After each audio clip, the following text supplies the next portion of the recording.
Vamos, vamos, vamos,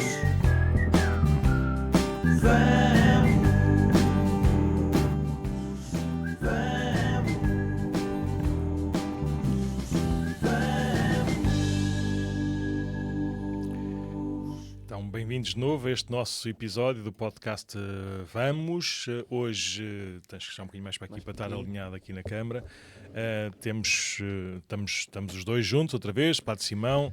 Na semana passada, por acaso no dia da gravação estavas cá, mas pronto, foi a semana em que estava previsto não estares cá tão facilmente com outros afazeres pastorais, então aproveitámos para trazer cá o Padre Mendo outra vez de volta e pronto, e continuámos com esta a acompanhar-nos assim na vida pastoral, noutras paróquias e tudo, por isso foi uma conversa bem engraçada, bem interessante, pode ser que a gente o convide assim mais frequentemente para irmos falando sobre alguns assuntos da Igreja e não só, como foi também muito na semana passada, daquilo do início da sua missão como pároco, que também foi bom.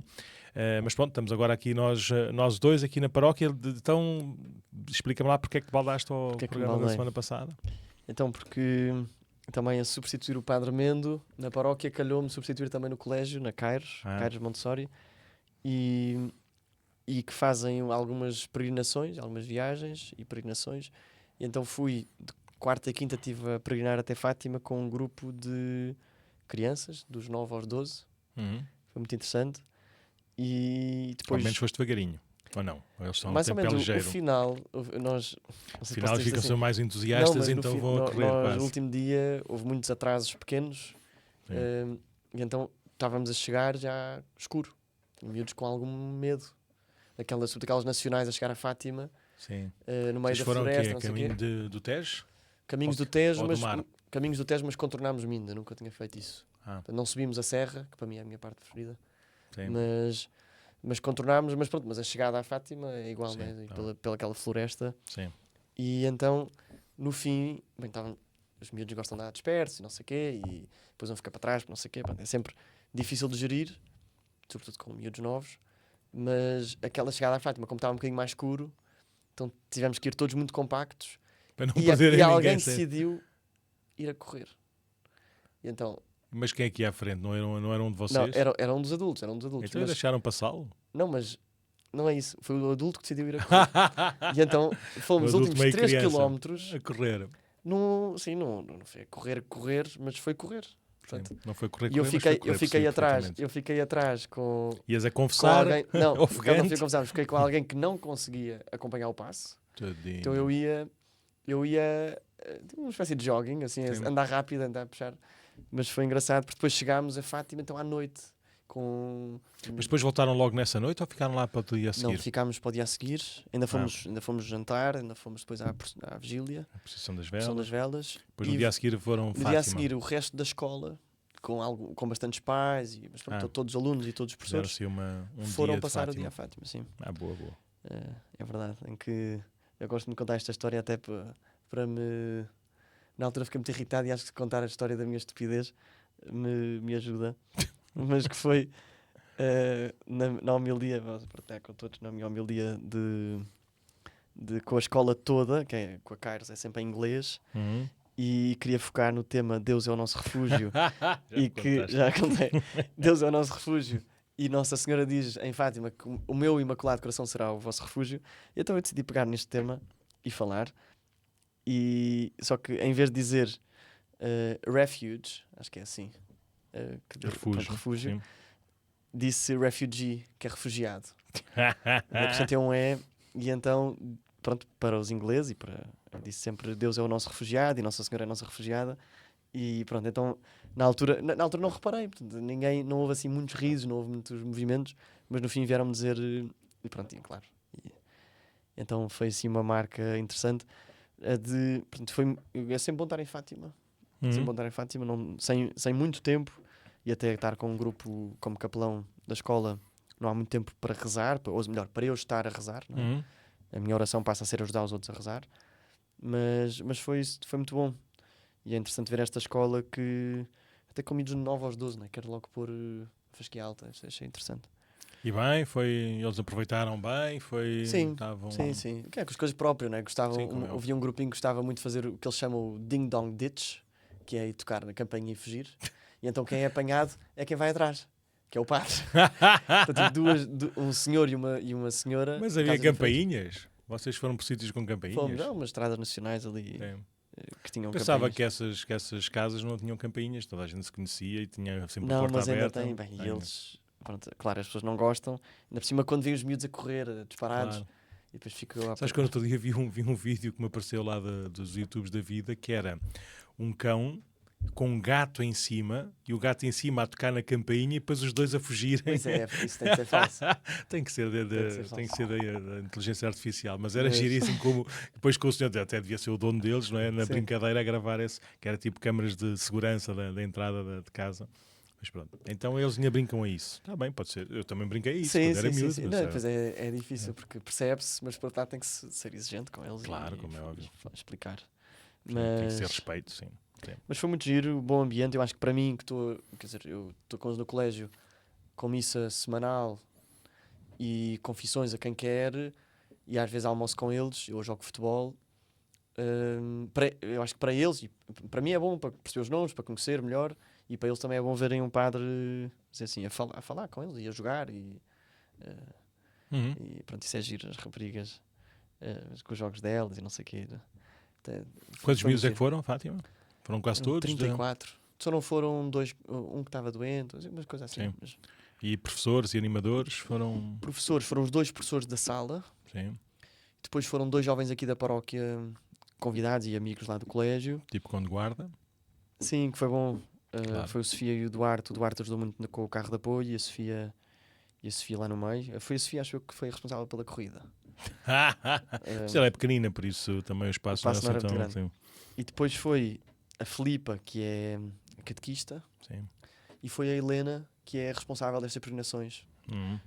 E que sabe tudo. E que era a mulher da logística. E depois fui eu a fazer de cão de guarda. Sim. De carro vassoura, sweeper, como eles dizem. Pronto, também foste de carro, tu? Não, eu fui. De carro vassoura, assim, de seres o último a não deixar ninguém para trás. Sim. Deixar ninguém para trás. Sim, eu normalmente quando fazia isso também com os jovens, eu também era, a confissão era 10 metros atrás do último. O problema é que às vezes o último, em relação ao penúltimo, era mais do que 10 metros, então ia ficando para trás. E nós íamos ficando também para mais trás, que é para não ouvirem os pecados. E de repente já ninguém sabia onde é que estava o antepenúltimo, basicamente. Mas bem. Pois isso também aconteceu, também nos perdemos uma vez. Mas pronto, mas são coisas. Faz parte. Agora é fácil, porque agora existe telemóveis disseram, com GPS. Vai para o pavilhão não sei quando. Eu também. Claro. Pavilhão. Exatamente. Naquele tempo não havia nada disso. Pois não. Mas houve uma coisa muito interessante aqui, por causa neste pavilhão, por isso é que me lembrei, que chegámos a esta terra que era Moitas Venda, se não me engano, não conhecia, e tínhamos à espera 5, 6, 7 pessoas para nos levarem para irmos tomar banho. Porque já devia ser mais ou menos um hábito, 2 ou 3 coisas, 2 ou 3 pessoas, as pessoas já conheceram, já faziam e por isso já falavam. Mas é impressionante, ou seja, uma coisa eu já fiz, quando era miúdo, ir bater às portas a pedir para tomar banho lá. Agora, irem buscar... Sim, primeiro são crianças e por isso também tem outra coisa, tem outra segurança, por assim dizer, né? Para quem dá às casas. Sim. Mas estou a imaginar, é a primeira vez que estou a ouvir um sítio por onde passam. Pois não tinha visto. Mas se calhar porque como estão habituados a ir sempre aos mesmos sítios, já têm os amigos lá. Já. Mas depois tem graça porque eu fui para uma casa onde havia um diácono permanente, por acaso. Mas fui com 8 miúdos. Credo! Porque eu podia levar o meu carro, depois eles podiam levar o carro. Enfim, eram 8 miúdos, 8 rapazes, o caos. E 2 a tomar banho, né? Em 2 casas de banho. E o primeiro a ir, vira-se para a senhora dona da casa e diz, um miúdo com 9 anos, e diz: é preciso lavar o cabelo. Na casa. Esta casa só lavamos o cabelo 2 vezes por semana. Não, mas o miúdo claramente não queria lavar o cabelo, mas em vez de perguntar, sei lá, eu esperava que ele conseguisse responder, mas em vez de perguntar a mim, que estava no grupo, perguntar à mãe. Exatamente, a senhora da casa, não é? A mãe é que manda. Mas depois a senhora disse, podes perfeitamente lavar o cabelo e depois secamos, por causa do frio, não sei o que secamos. Então, o miúdo sai. E a mãezinha... Estou eu a secar o cabelo, a senhora a pentear, depois eu digo, é melhor não dizer o nome dele, eu não sei quantos. como é que é o teu cabelo? Como é que penteias? Ele, é para este lado. E então está a senhora a pentear, eu a secar e o miúdo rei. Ai, meu Deus, isto é que é educação. Numa apreensão a Fátima. Ai, Nossa Senhora é minha mãezinha de todos. É verdade. Muito obrigado, Hélia. Muito bem, então mais coisas que te lembras que te fizeste agora estes dias. Então começámos a catequese de adultos. Pois foi. Tivemos 15. Sim. Mas para o Pai Nuno uma surpresa grande porque tivemos 7, é quase metade. Vêm para receber o batismo. Vêm para receber o batismo, sim. E 3 deles que não são da paróquia, ou seja, que não são das fronteiras da paróquia. E imagino eu, ou seja, não foi dito por todos, não é? Mas imagino eu que o conhecimento da paróquia vai para estes meios digitais. Por isso, nós às vezes que nos cansamos aqui a gravar, a pôr, a fazer uploads, a fazer posts, a fazer transmissões e a fazer essas coisas todas, não é?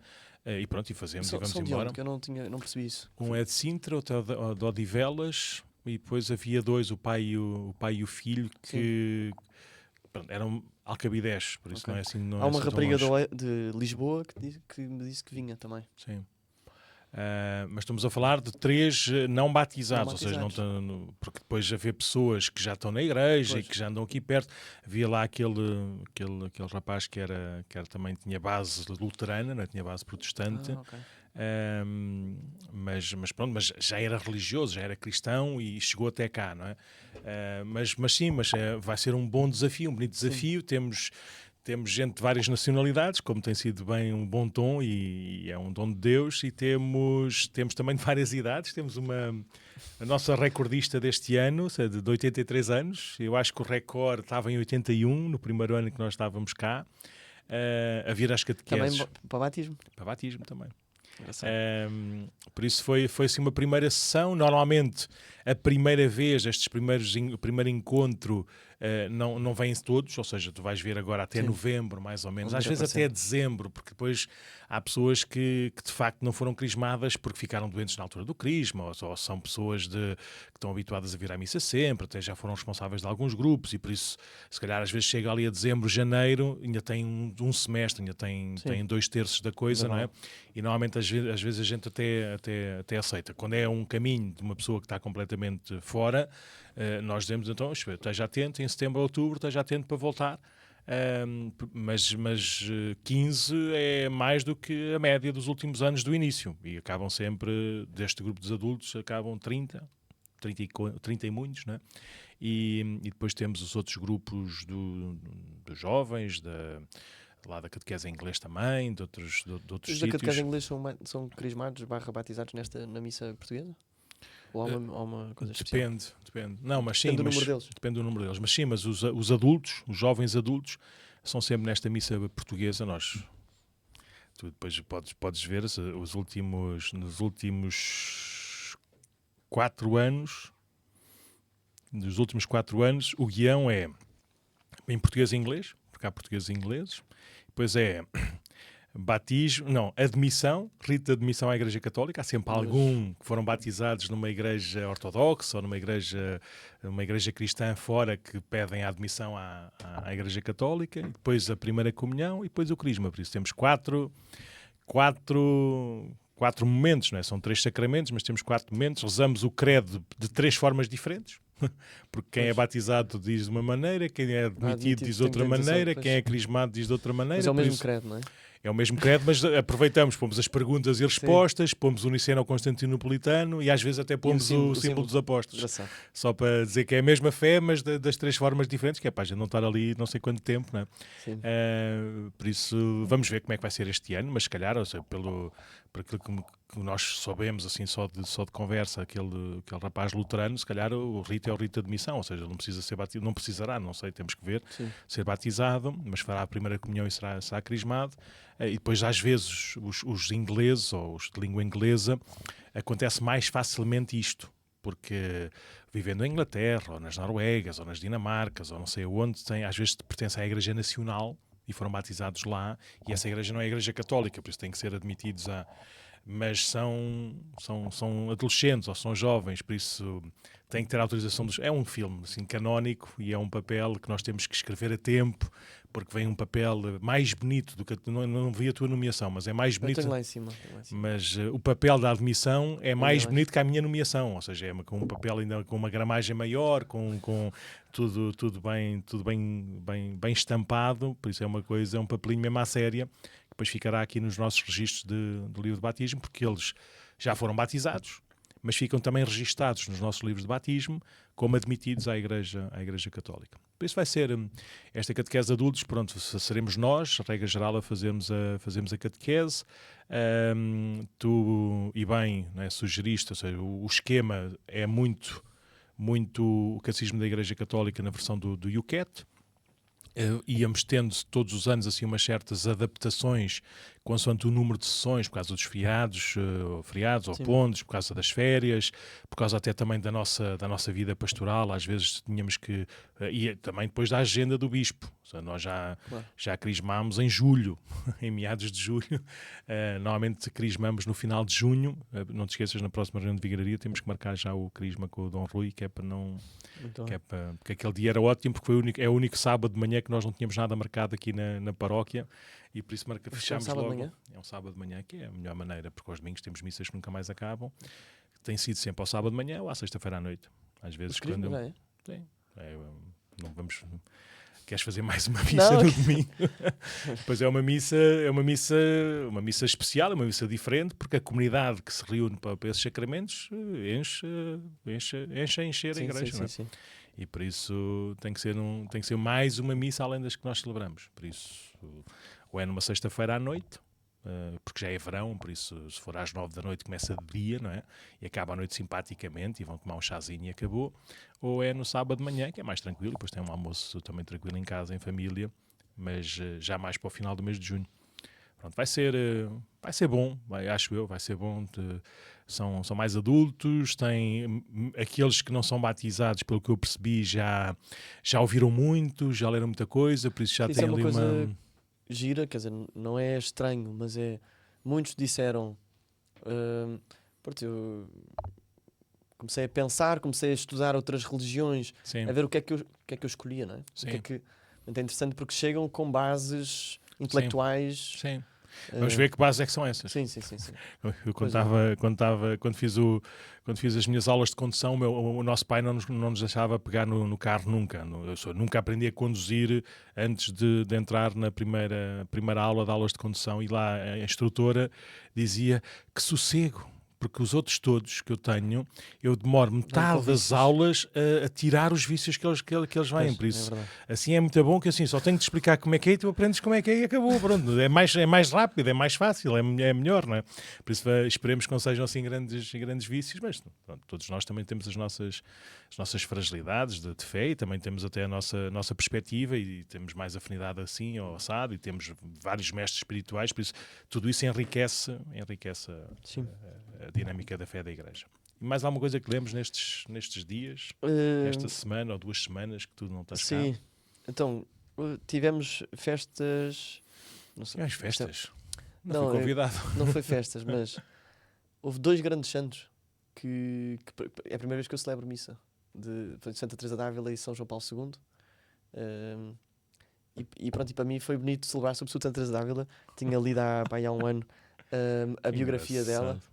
A autobiografia dela. Pois é, tu estás a fazer o primeiro round de festas litúrgicas. Bonito. Sim, havia coisas interessantes. Por exemplo, ontem foi João Paulo II e gostei muito de olhar com calma para a coleta. Quer dizer, não fiz a homilia a partir da coleta, mas porque fala das encíclicas dele, de Deus rico de misericórdia, Redentor dos homens, sim, abrir as portas a Cristo. Bonito. E é bonito. Pois tu não te lembras do Papa? Eu não me lembro do Papa. mas a minha memória é mais grave, porque eu nem me lembro bem do Bento XVI. Quer dizer, eu fui ao Bento XVI em 2010, sim, no Terreiro do Paço, mas nem me lembro, por exemplo, do José Policarpo. Não me lembro. Credo. Pois para ti são só pessoas de livro. Sim. De um livro de história. Um livro, quer dizer, exatamente, histórias que os outros contam, portanto eu percebo muito vivo e que marcou as pessoas à minha volta, mas pronto. Bom, ótimo. Assim. Ótimo. Não, é outra geração. É outra geração. Não, ontem numa das missas lá do Papa, João Paulo II. Papa João Paulo II, era na missa no Amor de Deus, também estava a comentar que o Papa João Paulo II foi toda a minha constituição de vida. Eu nasci em 77, ele foi eleito em 78, por isso eu não conheci outro Papa até ser padre. Ele morre em 2005, eu fui ordenado padre em 2002. Por isso, o Papa João Paulo II, para o melhor e para o pior, foi o Papa do tempo da minha constituição humana, espiritual e vocacional. E por isso era muito engraçado, porque ainda ontem também nas quartas com graça estávamos lá, estávamos a ler uns textos que se calhar para ti eram uns textos históricos de uma encíclica do século V, não é? Doutrinais, mas eu lembrava-me, eu ouvia a voz do Papa, eu lembrava-me perfeitamente onde é que estava, e é muito engraçado esta história. Eu seria capaz de contar a história do Papa João Paulo II com pormenores, com locais. Eu também já tive a graça de visitar lá o sítio onde nasceu, Cracóvias e coisas parecidas, não é? E é engraçado este conhecimento, se calhar mais familiar e natural, porque foi o meu Papa, ponto, ou seja, não havia outro Papa, nunca houve outro Papa durante 20 e tal anos, não é? Agora, graças a Deus também, depois fiz as contas, o Papa João Paulo II foi mais Papa de tempo da minha vida do que, se eu quiser brincar, Papa Paulo VI, que eu já estava vivo quando ele também estava, o Papa João Paulo I, não é? o Papa Bento, o Papa Francisco e o Papa Leão, ou seja, juntamos estes 5 Papas. Sim. E mesmo assim, na minha vida, o Papa João Paulo II teve mais de metade. Por isso é... Sim. Mas que engraçado, olha, nunca tinha pensado nessa perspectiva, ser a tua primeira vez de celebrar. Sobretudo, eu acho que Santa Teresa d'Ávila, não sei porquê, acordei com um entusiasmo diferente. Bom, acho que eu lembro-me agora mas isso era uma coisa mais que era mais egoísta, mas a Santa Teresa Bendita da Cruz, a Edith Stein, foi no ano em que eu fui ordenado padre. Eu fui ordenado padre em 2002, em junho, e nesse ano foi quando ela, julgo eu, foi canonizada. Então, pela primeira vez que se podia celebrar a festa, porque era padroeira da Europa, ou co-padroeira da Europa, também nesse verão. Por isso, o meu primeiro aniversário de padre já tinha uma santa para eu poder celebrar, e não era tempo comum, mas era também a santa... Foi no dia da ordenação? Não, é o meu dia de anos. O dia de anos. O meu dia de anos, por isso, no meu primeiro dia de anos de padre, ou seja, eu já celebrei a Santa Teresa Bendita da Cruz. Claro que a minha homilia seca desses dias era sempre eu que passei a vida toda a querer ter um santo no meu dia de anos. Aparece-me uma mulher, por isso que tipo de identificação é que eu posso ter? É para mais uma professora de filosofia, que eram as piores cadeiras que eu podia ter tido, não é? E pior ainda, obriga-me a vestir de vermelho. Então, são normalmente assim o meu enquadramento, quando estou assim mais... Como é agosto, estamos normalmente de férias, e estamos assim, em missas de campos de férias ou coisas parecidas, não é? Então é um bocadinho o meu enquadramento cómico, porque é espetacular. Ler Santa Teresa Bendita da Cruz é a coisa melhor que existe. E depois, e pronto, o seu exemplo de vida, o seu martírio é ótimo termos no nosso dia de anos. Tens algum santo no teu dia de anos?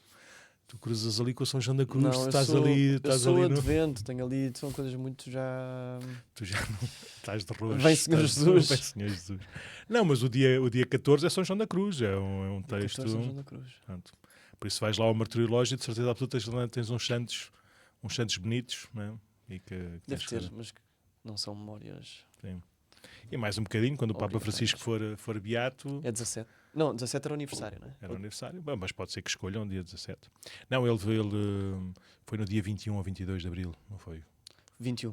Páscoa. Não, a Páscoa foi no primeiro, a segunda-feira de Páscoa. Então a Páscoa foi a 21 e foi a 22. Então foi isso. Exatamente. Já agora, sobre os santos, ontem tive uma conferência sobre o Carlo Acutis e de coisas muito... Quer dizer, mais uma. Coisas novas... porque sabem detalhes interessantes, mas houve uma que me ficou muito, muito pequenina e até um bocado parva, mas que é, ele jogava consola, ele jogava computador. Ele era um nerd. Sim, mas podia ser um nerd só de programador. Não, e só biatolas. Não é nada. Mas é interessante porque ele jogava muito regrado. O padre Ricardo Figueiredo estava a dizer, ele durante a semana tinha 20 minutos de jogo, jogava aqueles 20 minutos e parava. Ao sábado tinha 1 hora, mas isto para dizer... às vezes até ajudou-me, lá está, a voltar a humanizar os santos, né? Que são com os seus momentos lúdicos, porque o jogo faz parte da nossa vida e nos divertirmos. Achei um bom exemplo Pronto, que fala-se pouco desta Santa fase. Teresa d'Ávila e jogar jogos de consola. Exatamente. Boa, foi assim o teu eixo, ou o teu ângulo, a tua amplitude de vida de santidade. Já dá mais coisas por falar da semana, mas não sei como é que estamos de tempo. Podes terminar agora em 30 segundos.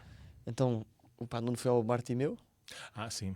Não, foi só confessar, por isso não posso falar. Mas sim, foi engraçado ver... O que é o Bartimeu, Padre Nuno? O Bartimeu é um retiro muito na linha... O Bartimeu foi um cego que se pôs aos gritos a Jesus para ver se Jesus o curava, e Jesus curou da cegueira. Não é? E normalmente o Bartimeu, quando aparecem estes nomes na Sagrada Escritura, é sinal que depois pertenceria à vida comunitária, à vida eclesial. Por isso imagino eu não fui o padre que acompanhou, que animou esse retiro, mas a partir desse exemplo de vida, não é, de alguém que era cego e passou a ver, fazer um tempo de retiro baseado em testemunhos de vida para miúdos entre os 16 e os 18, basicamente. Tem um bocadinho a escola dos discípulos de Emaús, também para os adultos. Tem a escola também do Efatá para os jovens profissionais. Por isso é um bocadinho essa linha de testemunho de vida, de oração, de confronto com a palavra e de vida em igreja. E está a começar aqui na zona de Lisboa, esses encontros, esses retiros, e foi engraçado ver alguns aqui da nossa paróquia, tanto a animar como a participar. Bonito ver os miúdos assim muito entusiasmados e muito empenhados, também muito emocionados. Por isso é bom fazer essa experiência. Notava-se muito o desejo de que isto alargasse, não no sentido de sermos muitos, mas no sentido de mais poderem experimentar esta alegria, né? Mais poderem experimentar este sentir-se e saber-se amados e ter aqui um propósito de vida. Por isso fomos lá, os nossos padres, existe um que anima, que acompanha normalmente. Depois, num dos momentos do retiro, há uma dezena de padres que vai lá ajudar a confessar, e pronto. E em relação à confissão, abstenho de qualquer tipo de comentário. E pronto, e foi isso. Foi bom. É bom porque, eu não sei se já contei isso alguma vez ou não, mas eu sou padre há muitos anos, mas já tive a tua idade. E já padre também. E nesses primeiros anos de padre era normal, como é para ti, não é? Acompanhar muitos grupos também de jovens e jovens universitários, de voluntariado, das equipas, de retiros, tudo 30 por uma linha, não é? E já aqui na paróquia, por isso já não era padre novo, já estava aqui há mais tempo, não é? Na altura do Advento ou da Quaresma, lá o padre assistente das equipas de jovens, na altura, pede para virem mais padres ajudar a confessar, porque a noite de oração era também muito voltada para o sacramento da reconciliação. Então lá vou eu, normal, matar saudades das equipas de jovens, né? E sentei-me lá no confessionário e ninguém vinha. Então eu lembrei-me de quando eu era padre novo e ia para as confissões, não é? E tinha uma fila enorme ao meu lado e os padres velhinhos à minha frente, sem ninguém para se confessar. E eu, já sou o padre velhinho. Por isso foi engraçado também este natural, não é desligar, nem afastamento, mas já estamos a ficar velhinhos e por isso há linguagens e há histórias e há exemplos que é preciso estarmos atentos. Mas soube bem, porque quando estamos com os jovens ficamos um bocadinho mais jovens também. Então pronto, estás aí a tomar 57 anotações. Esta semana já falámos metade do episódio, mas esta semana queríamos apresentar, ou pelo menos enquadrar, assim, uma primeira leitura que ainda que incompleta, desta primeira exortação apostólica do Papa Leão, que nos apanhou de surpresa. Ou seja, eu soube uma semana antes que ele ia escrever e que ia apresentar uma encíclica. Se calhar na altura as minhas expectativas eram uma coisa mais Santo Agostinho, uma coisa assim mais teológica ou espiritual, ou seja, e de repente apanhamos, e bem, não é?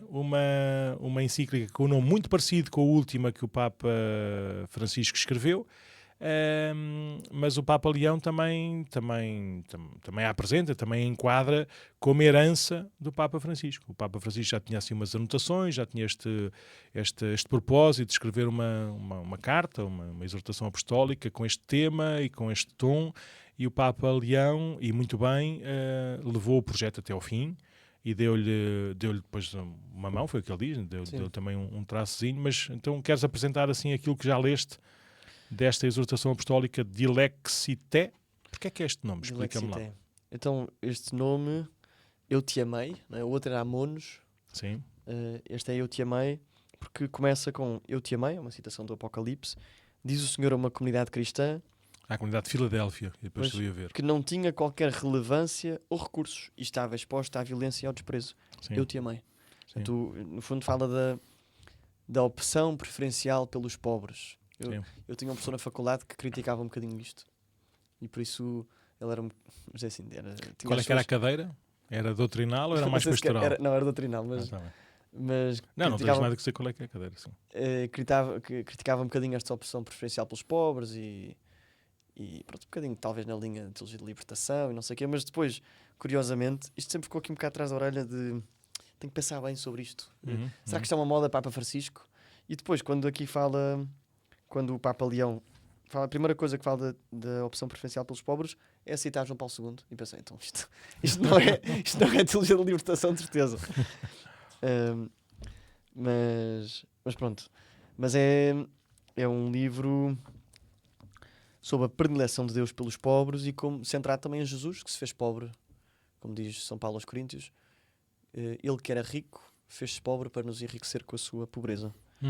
E por isso depois fala como é que isto foi vivido ao longo da história, ao longo da Igreja Nascente, nos padres da Igreja, nos primeiros séculos, e depois também, mais para a frente, na doutrina social da Igreja, como é que se encarna esta vivência da pobreza que nós temos logo no Evangelho com a bem-aventurança. Temos duas bem-aventuranças, ou melhor, temos uma bem-aventurança escrita em Mateus e uma em Lucas, já não sei qual é qual, mas que diz... Lucas é bem-aventurados vós e Mateus é bem-aventurados os. Ok, mas uma diz os pobres e outra diz os pobres em espírito. Pobres em espírito é Mateus. Pronto. E os pobres é o mas que Lucas. aponta para uma coisa que é... Para que o tema da pobreza é multifacetado, não é? O Papa diz, há várias formas de pobreza, é verdade.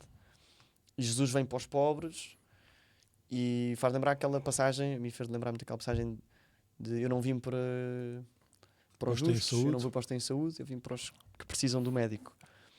E por isso eu não vim para os que se acham ricos, ou eu não vim para os ricos, eu vim para os pobres. E por isso também é para cada um de nós acentuar esta dimensão, acho eu, do conselho evangélico da pobreza.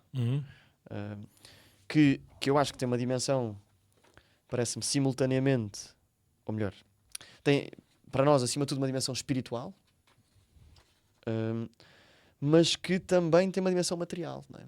Então, Jesus, este Eu Te Amei, que não é só aos pobres quem se abandona em Deus, mas também aos pobres materialmente falando, não é? O apoio que Jesus dá, não é? Por isso é que o Antigo Testamento está cheio das viúvas, dos órfãos, do estrangeiro, porque eram aqueles que não tinham apoios. E é muito interessante Jesus que não abandona nunca o órfão e a viúva. Aliás, os salmos também estão cheios disso. Mas sim, acho que esta nuance, para mim, pelo menos até onde eu li, não está assim tão bem esclarecida. Então, esta nuance não percebi. Ou seja, esta dupla dimensão espiritual, material, quando se fala aqui pobres, parece que é pouco esclarecedor, mas isto, se calhar sou eu a complicar, mas... Das vezes que li, não explicita ou não exclui uma ou outra. E de vez em quando até nos recorda que estamos a falar das várias formas de pobreza. Aliás, a Madre Teresa de Calcutá, que é a mestra, né, desse cuidado pelos mais pobres, dizia que a maior pobreza era a pobreza moral. Né? Sim. Dar pão a quem tem fome é fácil. Né? Curar esse tipo de fome era muito fácil. Curar a fome, né, do espírito, né, da alma, isso é mais difícil. Mas não é para como é que se diz? Não é para desconsiderar, nem relativizar, nem nada. Material, mas que eu sim, continua. Não, faz é só, lá a tua perspectiva e depois também darei a minha. Fala de Jesus, o Messias pobre, e, portanto, fala muito da pobreza de Jesus, até pobreza material. Por acaso há aqui coisas que estão juntas, aqui, por exemplo, no ponto 20, estão juntas, que Jesus era carpinteiro, era um ofício pobre, que Jesus, quando é apresentado no templo, dá a oferta dos pobres, mais uma coisa ou outra, colhia espigas, isto só era permitido aos pobres. Portanto, há assim algumas coisas juntas que de facto Jesus era pobre. E diz antes que os pobres, portanto, eles são excluídos da sociedade. Portanto, está a falar, parece-me explicitamente, da pobreza material. E depois diz, Jesus apresenta-se ao mundo não só como Messias pobre, mas também como Messias dos pobres e para os pobres. E por isso, quer dizer, eu acho que este sentido de Messias dos pobres é para todos, não é? Para todos os que querem ser pobres. Mas, não sei, fico sempre com esta coisa de, graças a Deus, nós aqui em Cascais, mas cada um de nós também, não vivemos com pobreza de todo material, não é? Sim, generalizado ou muito visível, sim. Mas acontece sempre, sim. Não, mas estava a dizer agora, o de todo era para nós, não é? Mas sim, aqui em Cascais também acontece. E Jesus é o nosso Messias, não é? Portanto, é preciso eu perceber como é que esta encíclica não é só a encíclica como, vamos dizer assim, como foi para a Amazónia, não é? Que parece que é uma encíclica para outros, mas é uma encíclica para nós, não é? E por isso acho que é bom irmos a fundo nesta pobreza, no fundo para também nos alertar de novo para este conselho evangélico da pobreza, não é? De que o discípulo de Jesus tem que ter esta dimensão da libertação dos bens e de ser pobre diante das riquezas também, não é? Porque foi assim que Jesus quis, não é? Foi assim que Jesus quis.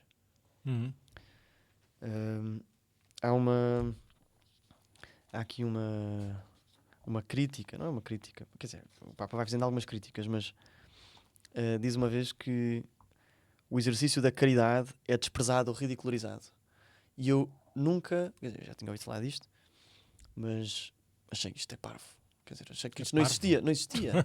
não é parvo a frase do Papa. Sim. É parvo. Esta atitude ridicularizada e nunca. E achei que isto não existe pessoas que rejeitam isto. Até não encontrar. Existe. Então não há. Uma pessoa que. Uma! Não, também, mas eu uma vez trabalhei, o meu patrão, tínhamos discussões longas porque ele era contra a esmola, contra ajudar, contra. Sim. Há muitos desses, sim. E eu não despertava. Aliás, é o argumento, por exemplo, numa das províncias da Índia, que não têm uma expressão católica, e a maior parte da Índia não tem expressão católica, e estavam lá as irmãs, as filhas da caridade, as irmãs da Madre Teresa de Calcutá, e pronto, e faziam um trabalho extraordinário, além de naturalmente exporem a pobreza e a miséria e as injustiças e essas coisas todas. Então lá a governadora lá do sítio quis proibir, né, as irmãs de estarem lá na província, né, e o argumento que encontrou, o argumento intelectual que apresentava era esta coisa da caridadezinha, né, não tira ninguém da pobreza, nós precisamos é ter políticas estatais, não sei o que. Ou seja, intelectualmente, um intelecto muito reduzido e se calhar muito não sei o quê, não é? Isso tem estrutura, tem raízes, não é? Tem teias de aranha, não é?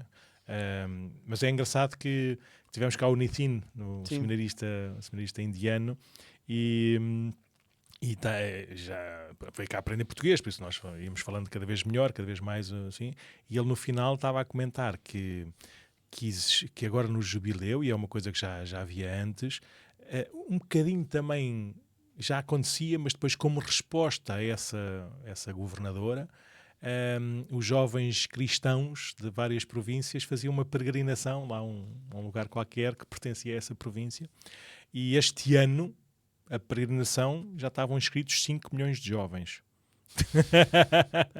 Da caridadezinha que não marca a diferença, não é? Ou seja, não era num dia, não era numa altura, ou seja... Eram todos cristãos. Eram todos cristãos. Tem que haver uma JMJ indiana. Só. Não, mas a fazer normal, ou seja, vinham vários sítios, não é? Eu acho que era durante um mês, iam cada núcleo estando lá uns dias, não é?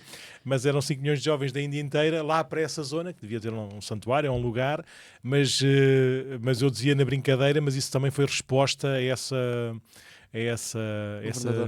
pseudo, assim, teórica sobre a caridade, mas sim, mas existe, né? Mas é engraçado, tu leste uma parte, essa parte assim se calhar mais provocatória, mas logo a seguir, né, diz se este exercício, não é, já pode ser menosprezado ou ridicularizado, e se esta cultura se entranha em nós, não é, diz o Papa Leão, faz-me pensar que é preciso ler novamente o Evangelho. Sim. Para não se correr o risco de o substituir pela mentalidade mundana. Se não quisermos sair da corrente viva da Igreja que brota do Evangelho e fecunda cada momento histórico, não podemos esquecer os pobres. Por isso, o Evangelho, de facto, tem essa chave de leitura, não é? Uhum. Tem esse exemplo de Jesus. Sim, eu acho que o Papa também há de ser...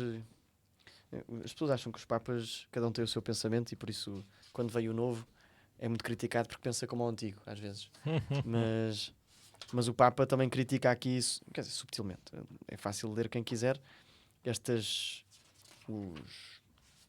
regras económicas, não é? Um bocadinho o capitalismo.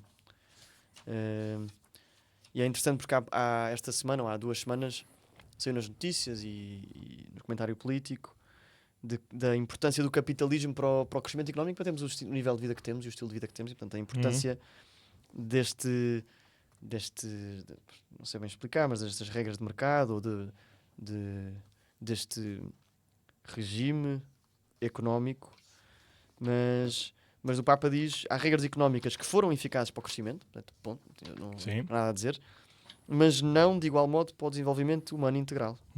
Portanto, aumentou a riqueza, mas sem equidade, e assim nascem novas pobrezas. Sim, depois ele também diz que uma coisa, isso, saiu imensa gente da pobreza. Sim, há 100 anos ou há 200 anos não se era pobre por não ter luz elétrica ou por não ter acesso às coisas elétricas, não é? Mas a partir do momento em que o desenvolvimento humano leva a isso, não é?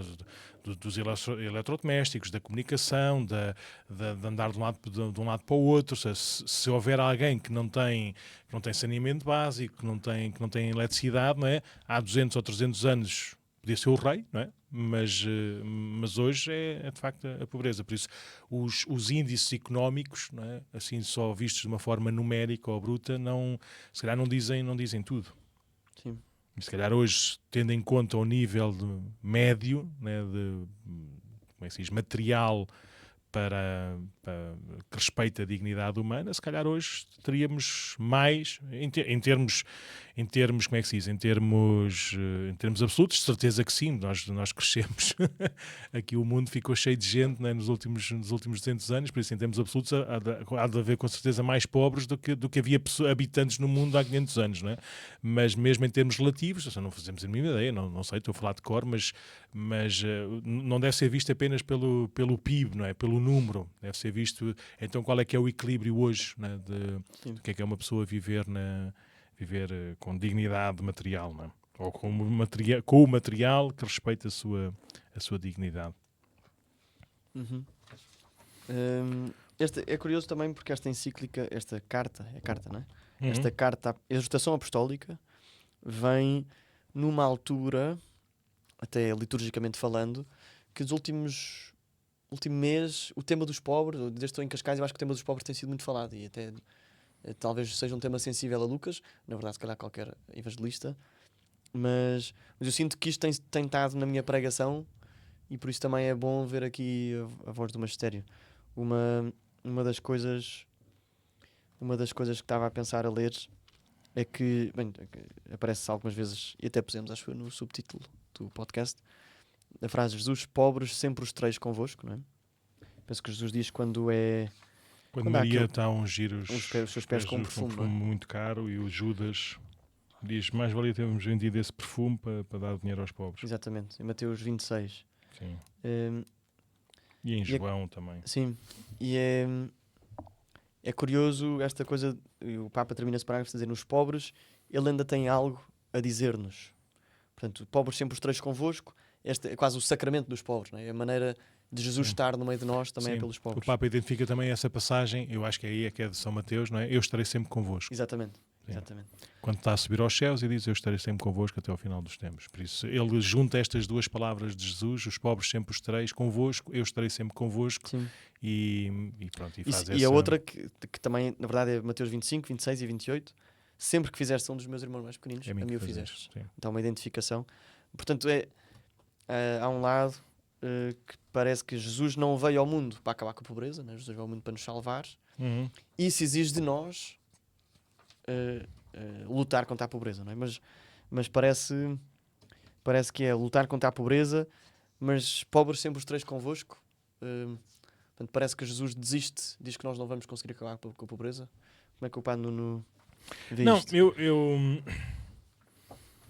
Eu pronto, pelo feitio... Estou a complicar ou não? Não. Eu pelo feitio e se calhar não sei, pela vida espiritual, pela vida pastoral... eu nunca gostei muito, nem nunca precisei muito como é que se diz, como é que se diz, da espiritualidade da pobreza. Não sei se este é o tom certo, não é? Nunca precisei de razões nem justificações, não é? Para naturalmente, na nossa cabeça, nós estamos voltados para fazer o bem, no que está ao nosso alcance. E como padre, naturalmente essa é a nossa vida toda, e às vezes incomoda-nos muito quando não conseguimos fazer, ou quando não sabemos fazer bem, ou quando procuramos fazer, mas o ADN do cristão ser este ajudar, quer seja na confissão, na direção espiritual, quer seja na esmola, quer seja num projeto qualquer que na nossa cabeça parece que não vai dar certo, mas depois, com a graça de Deus, se multiplica. Ou seja, eu que preciso de ler e de rezar, ou seja, eu estou a confessar-me, não é? Isto é um exame de consciência, não é um exame de virtude. Mas para rezar e para aprender, não é? Eu sempre preferi outro tipo de texto, outro tipo de tom, outro tipo de contemplação, que não me desligue, como é óbvio, da minha vida todos os dias, não é? Mas para que me dê mais limpeza de coração, mais limpeza da alma, não é? Do espírito, para que naturalmente seja isso. Não é? Ou seja, graças a Deus, a nossa vida como padres, naturalmente, nós mesmo que a gente não tenha muita paciência, somos obrigados, entre aspas, a fazer o bem. Não é? Não podemos ficar indiferentes a... Ao ler esta encíclica, e devo dizer que passei um bocadinho assim na diagonal, mas quero ler outra vez, né? Este cuidado do Papa Leão, ir visitar os santos da patrística, os santos da Idade Média, a Igreja em todas as circunstâncias, em todos os lugares, em todos os meios, agora neste século da doutrina social da Igreja, como quer dizer, meus amigos, a Igreja nunca foi outra coisa senão isto. Sim. E por isso, neste terceiro milénio, com certeza que os desafios são outros, a linguagem é outra, mas isto não é um tema político, não é um tema de orientações mais assim ou mais assado, ou seja, isto é o ADN da Igreja. Eu gostei muito daquela expressão de a pobreza não é um problema social, é um problema familiar.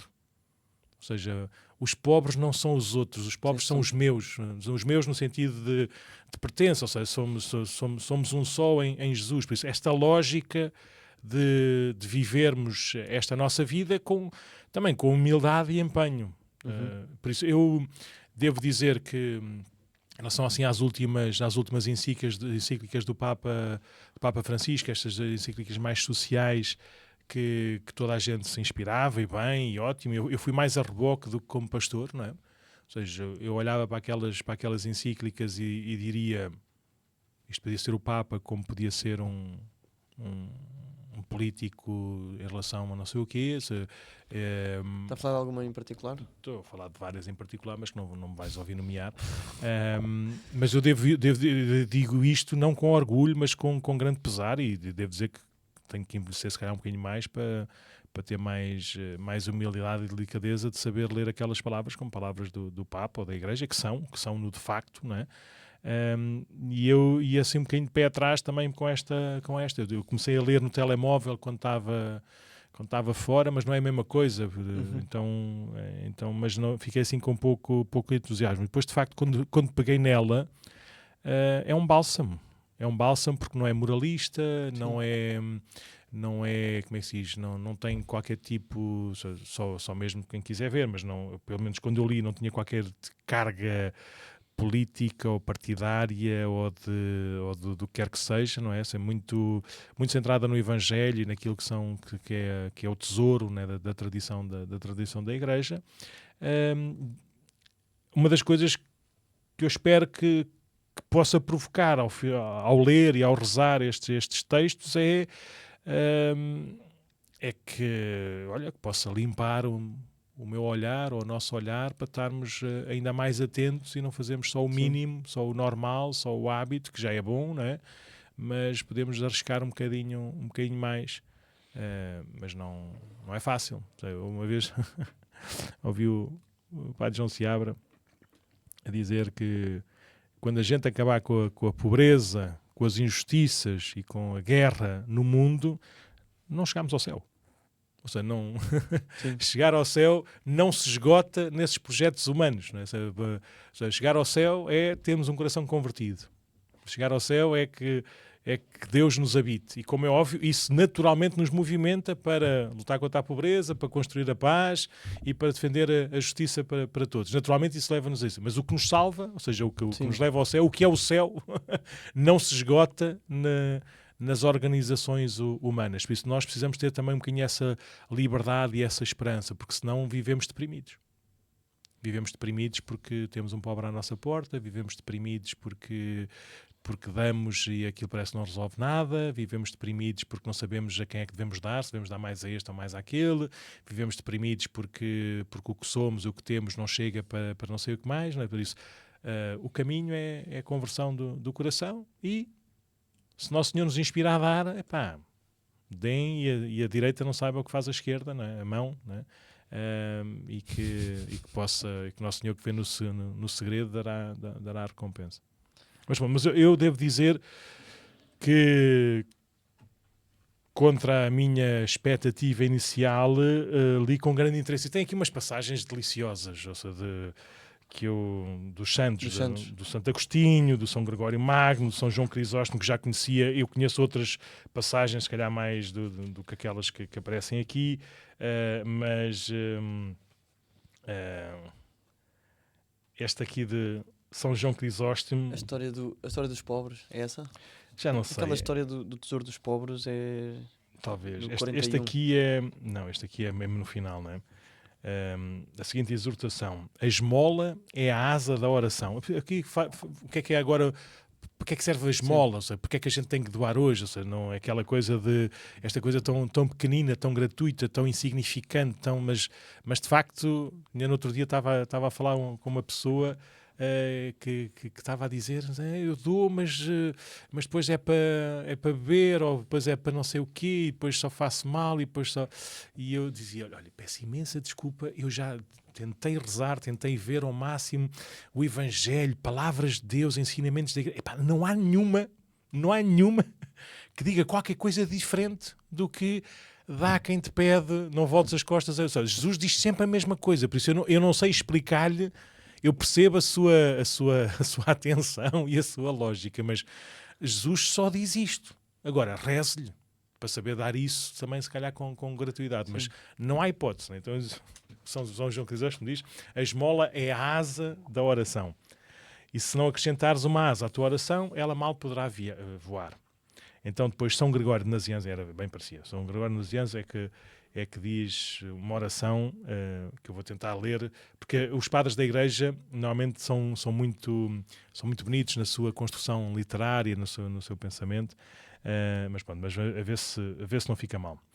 Então, se portanto me ouvires enquanto é tempo, ó servos de Cristo, irmãos e co-herdeiros, visitemos Cristo, cuidemos de Cristo, alimentemos Cristo, visitamos Cristo, acolhamos Cristo, honremos Cristo.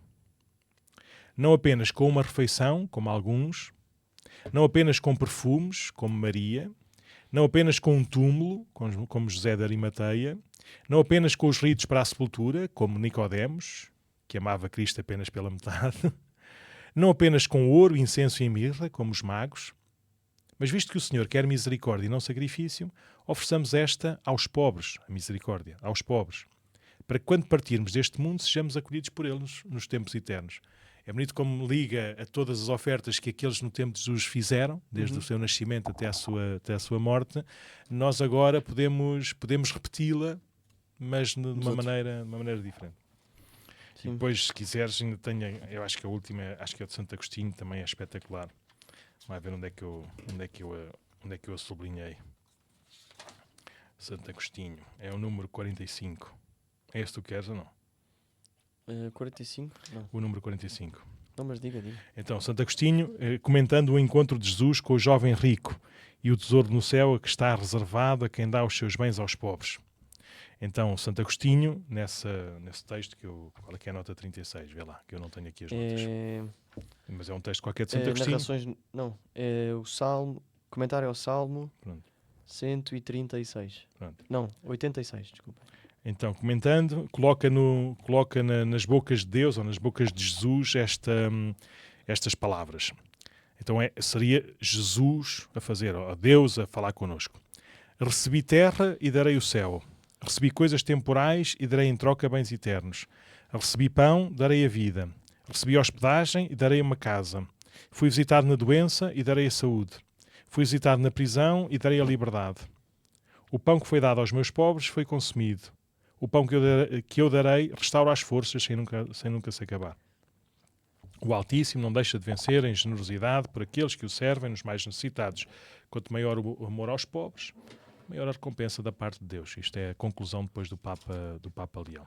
Por isso isto está cheio destas histórias, destes argumentos, destas boas sínteses, que na prática é aproximar-nos o mais possível de Deus, para que este natural movimento do nosso coração de cuidar e de ajudar não nos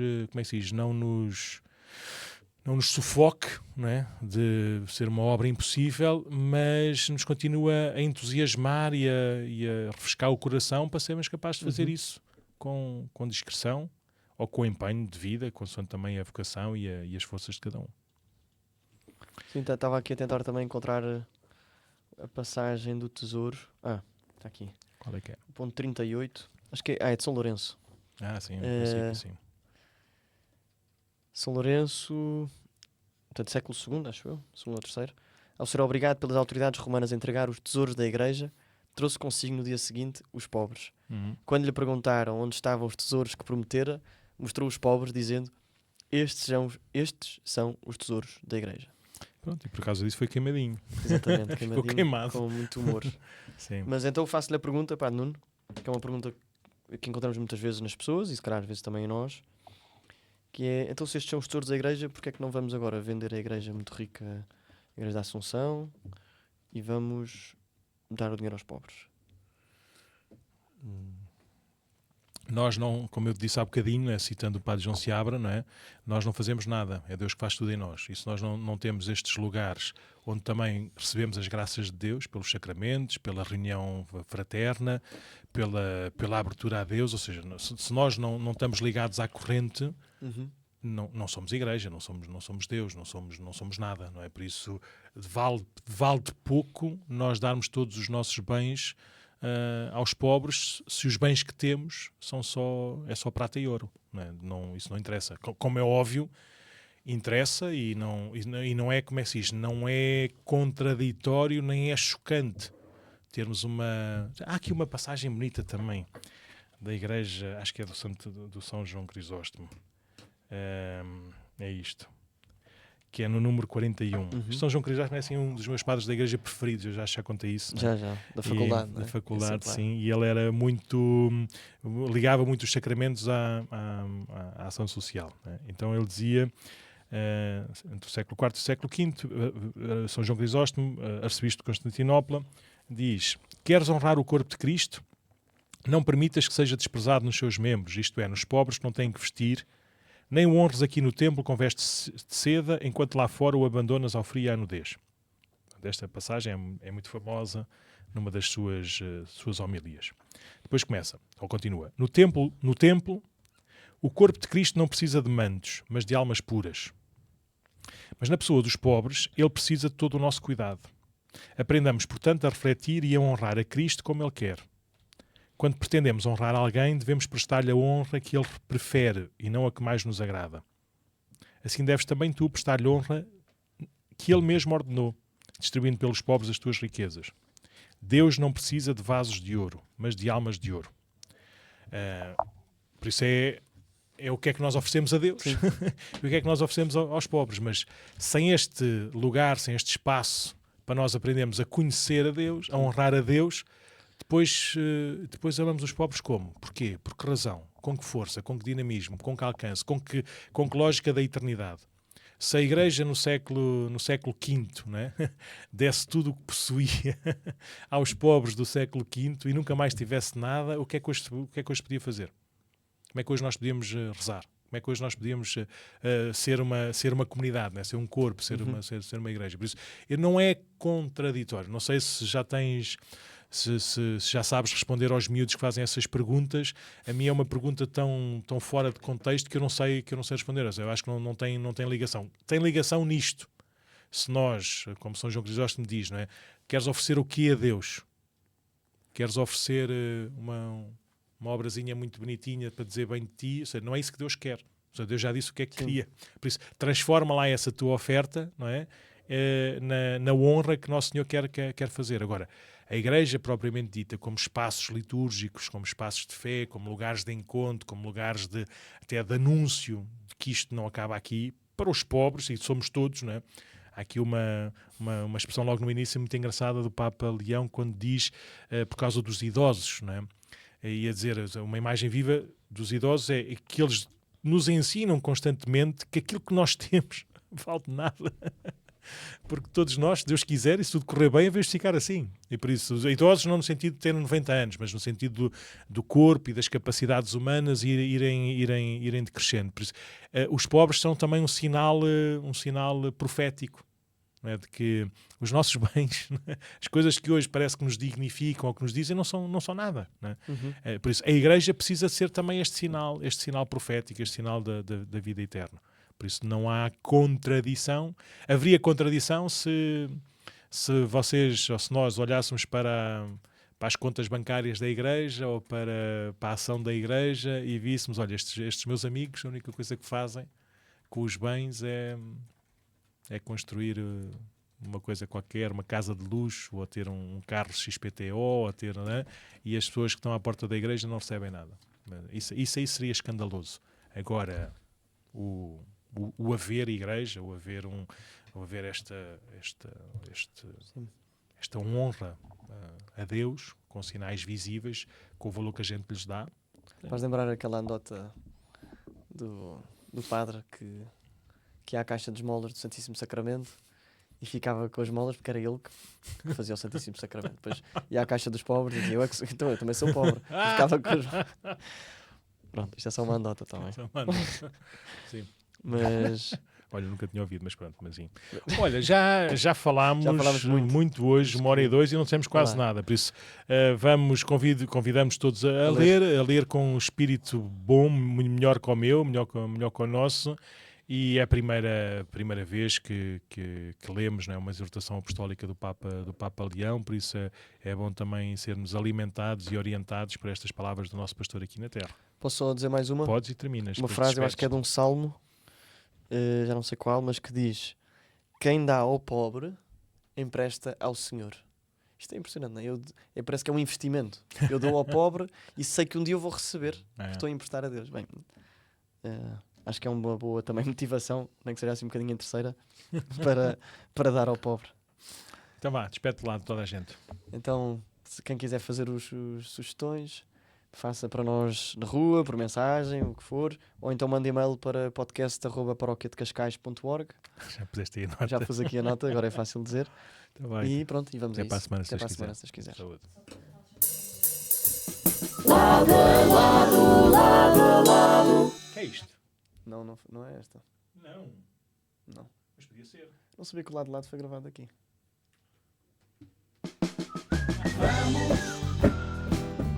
O que é esse lado a lado?